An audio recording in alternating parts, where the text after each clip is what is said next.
누가복음 24장 44절부터 49절까지입니다.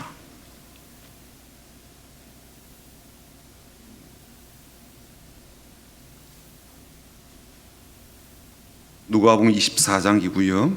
44절부터 49절까지 보겠습니다. 신약성경 141쪽에 있는데 우리 같이 읽어볼까요? 같이. 누가복음 24장 44절부터 49절까지입니다.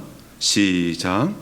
또 이르시되 내가 너희와 함께 있을 때 너에게 말한 바 곧 모세 율법과 선자의 글과 시편의 나를 가리켜 기록된 모든 것이 이루어져야 하리라 한 말이 이것이라 하시고, 이에 그들의 마음을 열어 성경을 깨닫게 하시고, 또 이르시되 이같이 그리스도가 고난을 받고 제3일에 죽은 자 가운데에서 살아날 것과 또 그의 이름으로 죄의 사함을 받게 하는 회개가 예루살렘에서 시작하여 모든 족속에게 전파될 것이 기록되었으니 너희는 이 모든 일의 증인이라. 볼지어다 내가 내 아버지께서 약속하신 것을 너에게 보내리니 너희는 위로부터 능력으로 입혀질 때까지 이 성에 머물라 하시니라. 아멘. 태풍이 올라오고 있긴 하지만 폭염과 열대의 계절이 왔습니다. 반갑지 않은 이런 계절에 마음까지 또 더워지기도 하고 짜증도 겹치기도 하는데요. 더위에 지친 이들이 힘을 얻고 또 삶에 힘겨진 이들이 용기를 얻도록 우리 앞뒤 좌우로 보시면서 인사하고 축복하고 또 응원하고 격려하도록 하겠습니다. 주님의 이름으로 축복합니다라고 우리 격려하며 인사할까요? 주님의 이름으로 축복합니다. 주님의 이름으로 축복합니다. 더위를 잘 이기십시오.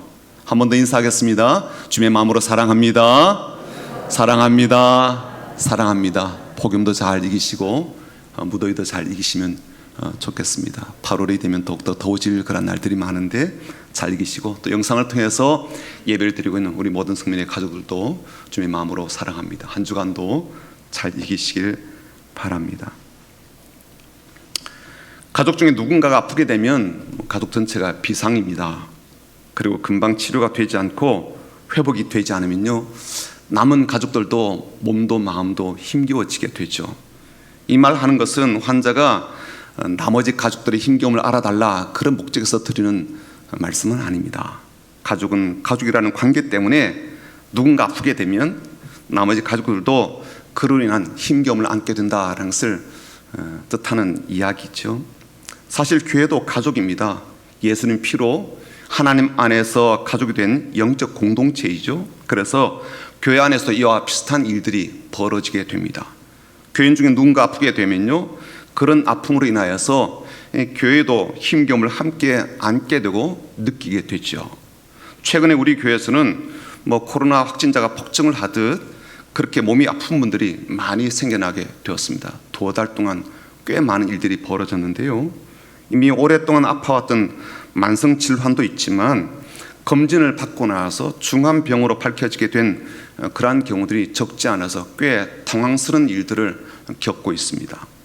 담임 목사인 저에게도 그 소식을 접하고서 이토록 당황스럽고 또 마음도 무거워지고 어려워지게 되는데, 당사자들과 또 가족들은 어떤 마음일까 그런 생각이 듭니다. 왜 갑자기 이런 일들이 많아지는지, 왜 한꺼번에 막 겹치듯이 이런 일이 막 중복되고 태산을 자꾸만 그 위에 얻는 것 같은 그러한 일이 발생하는지 마음이 어려운데, 본인들에게는 왜 나에게 이런 일들이 벌어지는지 하는 의문이 계속 이어지지 않을까 싶습니다. 게다가 치료를 받고 시간이 지나면서 좋아지면 그나마 다행인데, 치료가 더디다든지 아니면 나빠지는 쪽으로 진행이 되게 될 때 기도하는 것, 하나님의 일하심을 기다리는 것, 여전히 신앙적으로 살아내는 것은 쉽지 않은 일이겠구나라는 생각을 해봅니다. 그런 상황에서 하나님의 치유하심을 기다리는 것도 쉽지 않은데 예수님의 다시 오심을 기다리는 것은 얼마나 어려울까? 그건 더 쉽지 않겠다라는 생각을 하게 되죠. 그래서 오늘은요, 하나님의 도우심을 기다리는 사람들, 또 하나님께서 내리시는 역사와 기적을 기다리는 이들에게 주시는 말씀을 좀 같이 나누어 보려고 합니다. 우리가 읽은 이 말씀은요, 이 로마 병사에 의해서 십자가에 처형당하고 죽임당하신 예수님께서 사흘 만에 부활하신 뒤에 제자들에게 주신 말씀이에요. 그들에게 성경도 가르쳐 주시고 또 구약 성경의 많은 말씀들이 예수님의 고난, 예수님의 부활, 그리고 죽음과 다시 사심에 대한 것뿐만 아니라 예수님이 인류의 구원자 되시는 메시아이시라는 사실을 설명하는 그런 내용이 담겨 있다는 것을 교훈해 주셨어요. 그리고 그로 인해서 새로운 구원의 역사가 예루살렘에서부터 시작되어 모든 나라들, 모든 사람들에게 전해지게 될 것을 가르쳐 주기도 하셨습니다. 게다가 그런 일들이 이루어지기 위해서는 이 제자들이 예수님의 그 증인이 되고 또 하나님의 대리인으로 그렇게 살아야 됨을 또 덧붙여서 교훈해 주셨어요.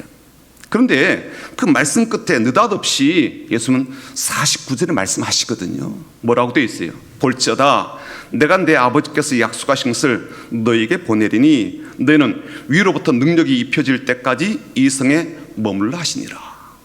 단순하게 말하자면 하나님께서 주시는 능력이 그들 가운데 임할 때까지 이성이란 말은 예루살렘이죠. 예루살렘 도시에 머물러 있으라는 거예요. 물론 하나님께서 능력을 주신다 이 말은요, 감사할 일이죠. 기뻐할 일이고 기대가 될 만한 일입니다. 하나님께서 능력으로 더딥혀 주신다면 그 일이 얼마나 기대가 되겠습니까? 구약 성경 속에 보니까요, 많은 하나님의 사람에게 하나님께서 능력을 부으셔서 얼마나 놀란 일을 감당하게 하십니까? 이걸 아는 제자들은요, 당연히 하나님께서 부으실 능력이 어떤 것인지 궁금하기도 하고 기대가 되기도 할 거예요. 그러나 그 다음의 내용들이 이해가 어렵고 난감하며 좀 두렵기까지 합니다. 그건 뭐냐면 이런 조건인데 이 성에 머물러 있어야 한다는 거예요. 아니, 능력을 주시려면 지금 당장 주시면 좋지 않을까요? 왜 기다리라 그러실까요? 능력을 주시기로 작정을 하셨다면 그 능력을 주시는 것을 뒤로 미룰 일은 아닌 것 같아 보입니다. 빨리 능력을 주시고 지금 일을 시키시는 게 훨씬 더 낫지 않을까요? 그런데 왜 기다리라 그러실까? 더 큰 문제는요, 예루살렘에서 꼼짝하지 말고 여기에 머물러 있으면서 기다리라는 거예요. 지금의 예루살렘은요, 제자들에게 공포의 장소입니다. 깊은 두려움을 주는 현장이죠. 우리 주님이신 예수님을 십자가에 매단 곳 아닙니까? 그리고 그 일에 깊이 연루가 되었던 우리의 동료 가룟유다가 자살한 곳입니다. 뿐만 아니라 예수님께서 부활하셨음에도 불구하고 예루살렘에서는요, 예수님의 제자들이 예수님의 시체를 훔쳐갔다라는 소문이 바닥하게 퍼지고 있는 그런 현장이에요. 그리고 예루살렘의 상당수의 사람은요, 제자들의 얼굴을 알고 있습니다. 오죽하면 대제사장의 관사에서 일하는 여종조차도 베드로의 얼굴을 알아보았겠습니까? 환한 대낮이 아니라 그 밤에는요, 이 불빛이 일렁거리는 횃불 아래에서 또 모닥불 앞에서도 그 얼굴을 알아볼 정도였다면 이미 다른 제자들 얼굴도 많이 알려져 있다라고 보아야 될 거예요. 그런 일이 벌어졌고 진행이 되고 있는 현장의 이 도시에 계속 머물러 있으라 이 말은요, 제자들에게는 달가운 이야기가 아니죠. 그리고 예수님은요, 기다림의 이 시간, 기간, 어떤 날짜도 특정해 주지 않습니다. 막연하게 그냥 하나님께서 능력을 주실 텐데 그 능력이 입혀질 때까지 그냥 기다리라는 거예요. 머물러 있으라는 거예요. 제자들은 언제까지 기다려야 될까요? 언제까지 그런 두려움과 공포 속에서 발각되지 않도록 극도로 경계하면서 숨어 있어야 할까요? 근데 저는 이런 상황보다도 더 힘겨운 현실을 보게 됩니다. 그건 뭐냐면 예수님께서 부활하신 뒤에 제자들이 기다리는 동안 벌어진 일들 때문이에요. 예수님께서 부활하신 뒤에 무려 40일을 예수님 이 땅에 계셨거든요. 그렇게 계시는 동안 예수님요, 부활한 몸을 덧입어 있기 때문에 예전보다 훨씬 더 움직이고 다니시는 게 좋아진 상태예요. 더 쉽게 신속하게 다니실 수 있었을 것입니다. 그리고 더 놀라운 일들을 행할 수 있는 능력도 장착된 그런 상태였었을 거예요. 우리의 상상입니다만 그 기간 동안 예수님께서 세계 일주를 하시고 세계 곳곳에 신방을 다니신 것 같지는 않아요. 여전히 이스라엘 땅에 머물러 계신 것으로 보입니다. 하지만 그렇게 짧지 않은 40의 시간 동안, 그리고 넓지 않은 땅에 팔레스타인 땅에 머물러 계시면서 예수님은 제자들을 위해서 무엇을 해주셨을까요? 부활하신 예수님께서 그들에게 해주신 것이 무엇입니까? 그들의 삶에서 나아진 것이 무엇이 있을까요? 그들이 머물러 있는 이 도시에 어떤 긍정적인 변화라도 주셨습니까? 제자를 향해서 적대적인 이들에게 조치를 취하셔서 제자들이 조금이라도 안전한 그러한 상태에서 활동할 수 있도록 도와주셨습니까? 다시 말하자면 이 제자들이 머물러 있어야 했던 예루살렘은요, 제자들에게 결코 안전한 도시가 아니었단 말이죠. 그런데 그런 도시에서 기약도 없이, 기한을 정해주는 것도 없이 그냥 막연하게 하나님의 능력이 입혀질 때까지 기다리라, 이 말은요 너무 무책임한 말씀이 아닐까 싶습니다.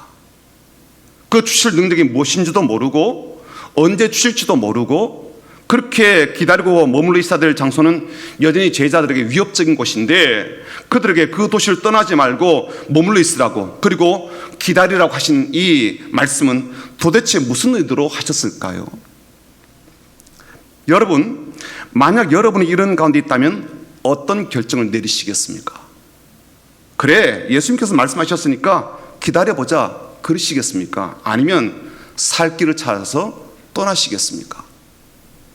심각한 고민을 하면서 하루하루 버텨보지만 모든 물자들이 점점 부족해지는 그런 상황을 얼마나 견디실 수 있겠습니까? 인내심은 바닥이 나고요, 무슨 능력 실제된 기대는 점점 사라지고, 오히려 왜 주님께서 이런 말씀하셔서 나를 하여금 이토록 힘들게 하시는지 그런 생각이 훨씬 더 많아지지 않을까요? 당시 이런 고민을 하던 자들이 적지 않았어요. 사도행전을 보게 되면요, 그 당시에 예수님께서 하신 이 말씀을 붙잡고 끝까지 이 성에 머물러 있었던 사람은 120명 정도 되었다라고 말을 해줍니다. 그 중에 상당수는요 여인들도 포함되어 있고요, 물론 120명이라는 숫자가 적지는 않지만 안타까운 사실은 뭐냐면 예수님의 부활을 자신의 눈으로 목격한 사람은 최소한 500명이 넘는다는 거예요. 그래서 사도 바울이 고린도 교회에 보낸 편지 가운데 그 내용을 이렇게 써두고 있습니다. 내가 받은 것을 먼저 너에게 전하였노니 이는 성경대로 그리스도께서 우리 죄를 위하여 죽으시고 장사 지낸 바 되셨다가 성경대로 사흘 만에 다시 살아나사 게바는 베드로죠, 베드로에게 보이시고 후에 12 제자에게와 그 후에 500여 형제에게 일시에 보이셨나니 그 중에 지금까지 대다수는 살아있고, 500명에게는요 동일한 현장 가운데 있을 때 동시에 봤다는 거예요. 여러분, 부활하신 예수님께서 그냥 아무에게나 랜덤으로 그렇게 자신의 부활을 보여주신 게 아니죠, 그렇죠? 누구나 다 봐라 이러면서 그렇게 확 펼치신 게 아니라고요. 예수님께 중요하고 의미가 있는 이들에게 의도적으로 자신의 부활을 보여주셨다고요. 그런데 그들 중에 최소한 380명 이상이 예수님께서 예루살렘에 물러 있으라는 말씀을 저버리고 떠났다는 거예요.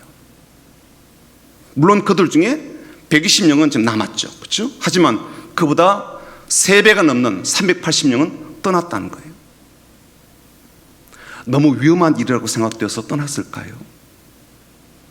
기약 없이 기다리라, 그 말을 지키기가 어렵다라고 생각되어서, 힘들다라고 생각되어서 떠났을까요?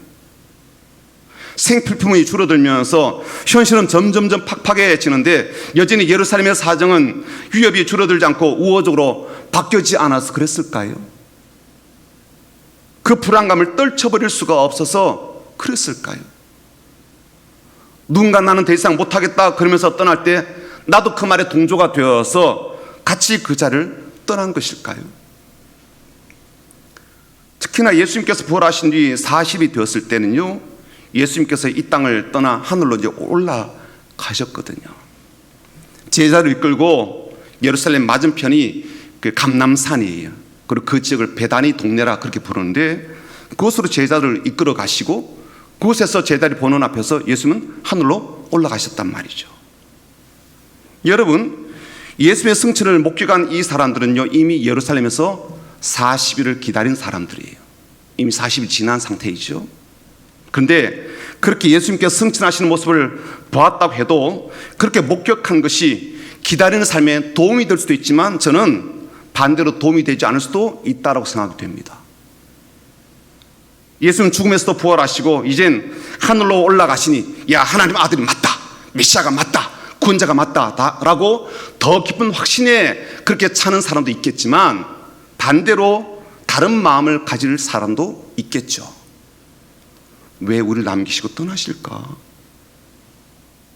왜 우리를 이런 도시에 아직도 남겨두시나? 예수님이 가시는 곳에 왜 우리를 데리고 가시지 않지. 그렇게 예수님 떠나실 작정이라면 이 도시의 위협적인 분위기라도 좀 바꿔놓으시지.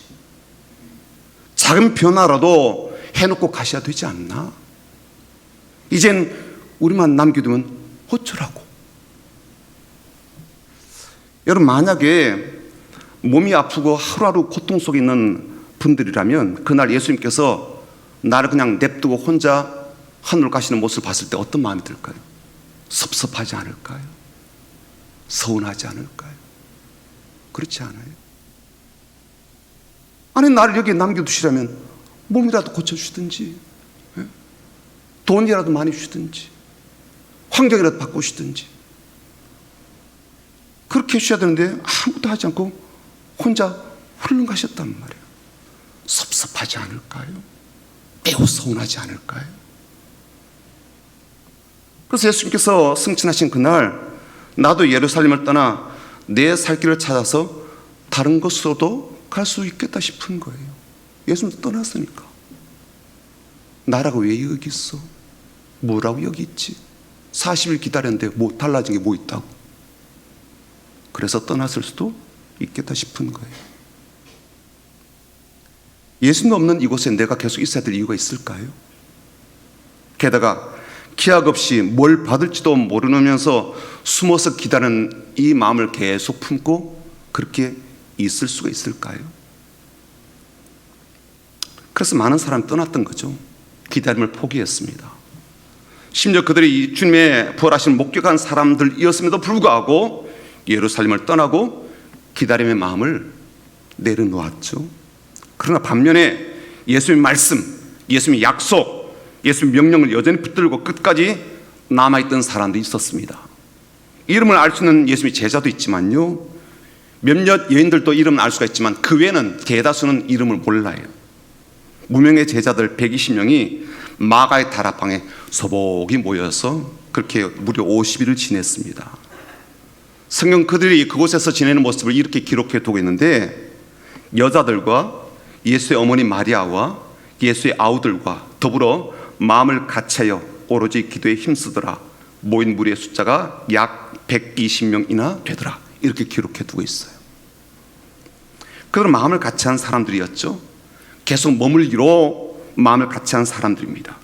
하나님이 주실 능력을 덧입기까지 기다리기로 서로 마음을 같이한 사람들이었죠. 그렇게 기다리는 동안 기도하기로 작정한 사람들이었습니다.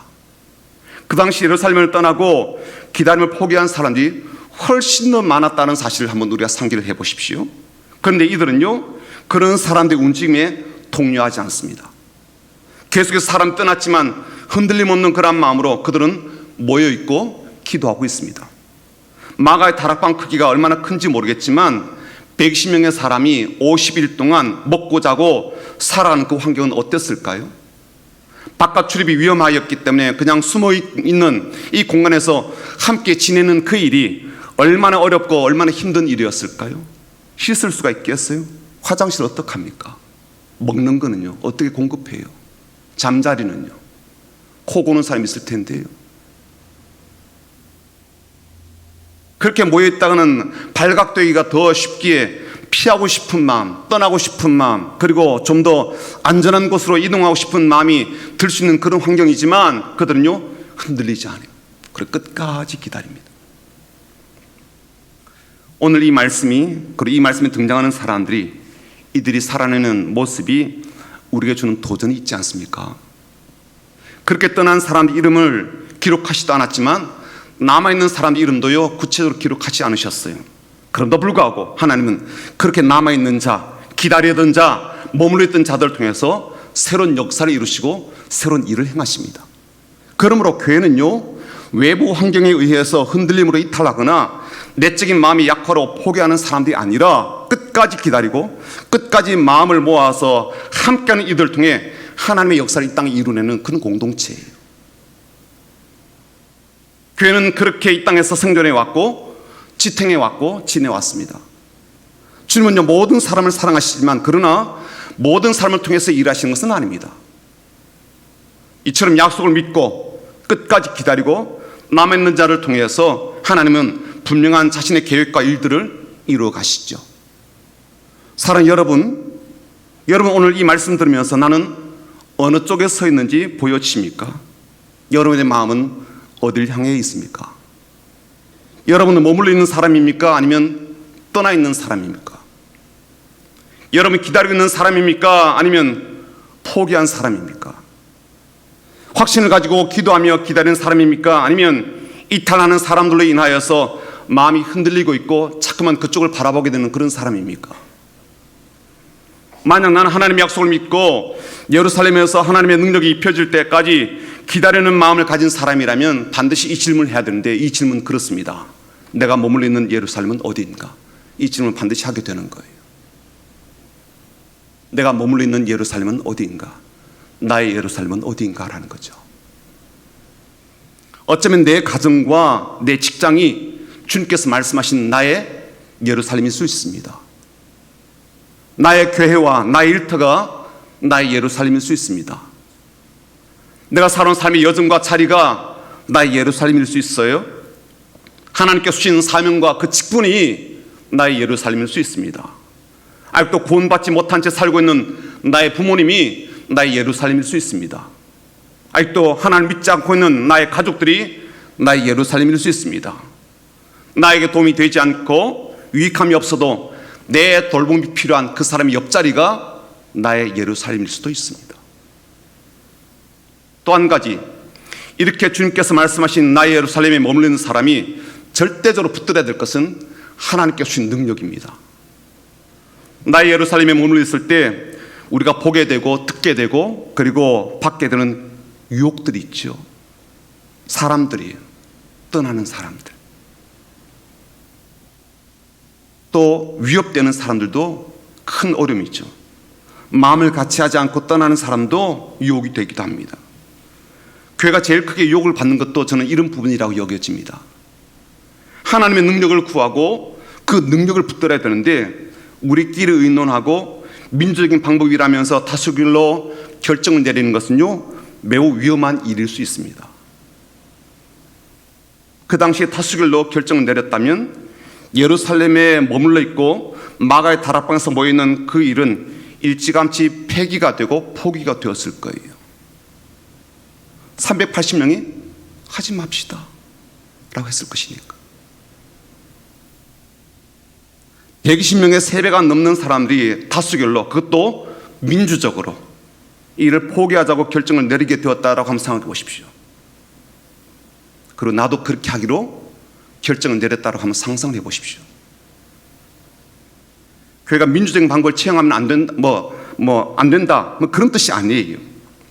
교회는요 사람들이 추구하는 민주적인 방법으로 세워지는 게 아니라 하나님께서 주신 능력으로 세워지는 것이기 때문에 그래요. 하나님의 일도 하나님께서 주시는 능력으로 하는 것임을 말씀드리고 싶어서 그래요. 하나님께서 능력을 주셔서 하게 하는 것을 기다리라 그랬는데 그렇게 하지 않고 다수결로 결정을 내려버리는 그런 인본주의적인 방법을 주의하라는 거죠. 그렇죠? 오늘 우리가 무엇을 기다리고 있습니까? 또 무엇을 기다려야 됩니까? 적극적으로 무엇을 사모해야 됩니까? 하나님의 약속이죠. 하나님께서 능력을 주신다는 그 약속입니다. 하나님께서 주시는 그 복음의 능력, 하나님께서 주시는 그 변화의 능력, 하나님께서 주시는 그 위로의 능력, 구원의 능력, 치료의 능력, 그 능력을 우리 기다리고 있죠. 하나님께서 우리에게 주시는 예수의 증인으로 살게 하는 능력이요, 하나님이 우리에게 주시는 교회를 세우는 능력이요, 상상할 수 없는 하나님의 능력을 우리는 사모해야 되죠. 그 능력이 우리에게 더딥혀지기까지 기도하는 거죠. 그 능력이 나에게 부어지도록, 우리의 가정에 임하도록, 우리 교회에 충만하게 부어지도록 기도하는 것이죠. 기다리면 그냥 수동적으로 아무것도 하지 않고 그 시점을 기다리는 게 아니에요. 오히려 적극적으로 사모하며 기도하며 견뎌내는 겁니다. 주님의 승천하는 것을 보고 돌아온 이들이 더욱 기도에 전념한 것은 우리에게 무엇을 가르쳐 줍니까? 그들이 기다리면 실제로 주님이 더 이상 우리 곁에 계시지 않는 현실 속에서도 주님이 우리에게 말씀하신 그 약속은 반드시 이루어진다는 것을 붙잡고 견뎌내는 것이었죠. 우리의 느낌상, 우리 현실적인 삶에 우리 주님이 함께 하시지 않는 것처럼 그렇게 생각되어도, 그래도 하나님께서 지시하신 그 자리에 머물러 있고 하나님의 은혜가 머물러 있는 그 자리에 임할 때까지, 하나님 능력을 부어주실 때까지, 하나님 일하심을 경험할 때까지 우리는 기도하는 것이죠. 그래서 그들이 예수님께서 하늘에 오르신 지 열흘 만에, 예수님께서 이렇게 예루살렘에서 기다리라고 하신 이 말씀하신 지 50일 만에 그들은요 놀란 성령님의 일하심, 임자심을 경험하게 됩니다. 역사상 전무후무한 일을 경험하게 되죠.